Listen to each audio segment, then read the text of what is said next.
يعني خلاص مفيش تنظيف تاني؟ خلاص، ثواني بس عشان نعمل لك حشو مؤقت. افتح بقك من فضلك. اهو. ايوه كده خلاص. ميعادنا الاسبوع الجاي زي النهارده. زي النهارده؟ ده كتير قوي. اتفضل يا استاذ عماد، مع السلامه، في ناس مستنيه في العياده. طيب لو حسيت بألم او تعب في الضرس اقدر اجي؟ تقدر تاخد قرص اسبرين. ام ابراهيم، اللي بعده.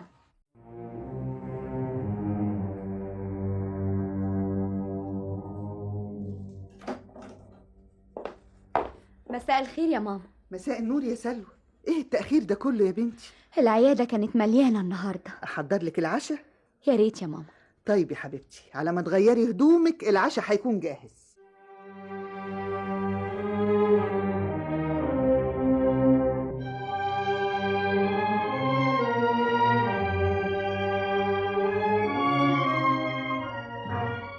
اللي بقولك ايه يا سلوى؟ قول يا ست الكل. الباشمهندس عماد جه العياده النهارده؟ جه. ها، اتكلمتوا في حاجه؟ لا، هو مش هنتكلم. ليه بس يا سلوى؟ لانه طمعان فيا وفي العياده. وهو محتاج للعياده يا بنتي؟ ده مهندس في شركه قد الدنيا.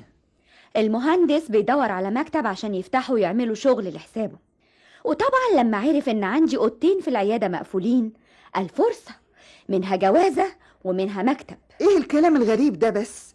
انت جايبه الكلام ده منين يا بنتي؟ اهو ده اللي انا عرفته. هتقولي لي منين؟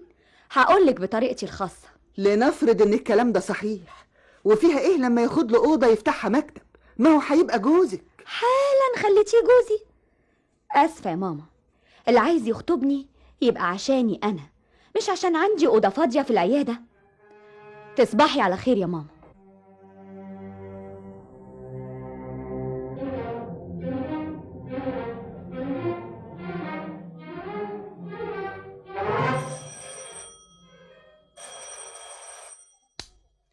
الو. صباح الخير يا صفية. اهلا يا محاسن، ازيك وازاي الولاد؟ كويسين والحمد لله. ازيك انتي وازاي سلوى يا عاصم؟ عاصم بخير والحمد لله، وصلنا منه جواب امبارح. انما بقى سلوى يا محاسن وجع قلبي. ايه، رفضت المهندس برضه؟ قال ايه؟ طمعان في العياده. يا دي العياده، هو كل عريس يتقدم لها ان ما كانش طمعان فيها يبقى طمعان في العياده؟ هو ما حدش عنده عياده غيرها ولا ايه؟ غلبت معاها يا محاسن يا اختي، مش عارفه اعمل ايه. عندك حق يا صفية، ما هي كمان سلوى مش صغيره، دي قربت على 30. انا خايفه يكون بسببي يا محاسن.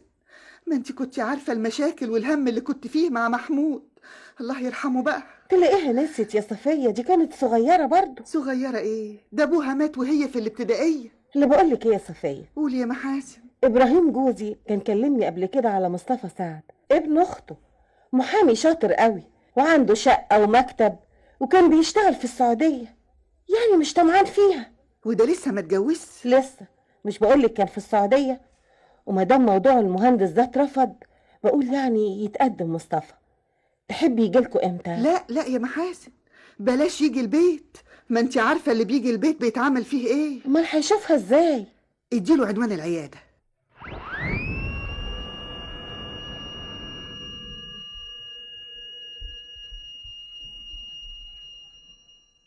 ام ابراهيم. افندم يا دكتور. لسه في حد في العياده؟ واحد مستني من بدري. دخليه. حاضر يا دكتور. مساء الخير. مساء النور. اتفضل اقعد هنا. حضرتك بتشتكي من ايه؟ الضرس اليمين بيوجعني. افتح بقك من فضلك. اه. لا، ما فيهوش حاجه، لا سوس ولا جيب ولا حاجه. يبقى اللي جنبه. وريني كده. الله، برضه سليم. طب يبقى اللي فوق. ام ابراهيم. حلمك شويه يا دكتوره، بلاش العصبيه دي ارجوكي لحظه.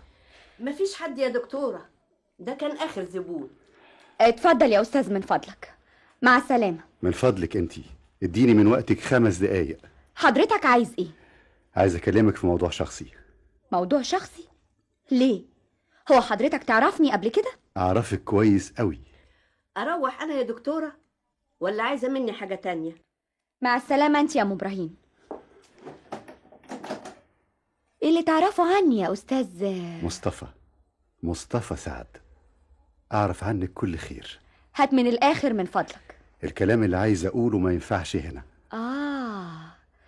ايه رأيك بقى في مكان هادي على البحر، او نتمشى شوية على الكورنيش، تحكي لي اللي انت عايزه؟ والله يا ريت.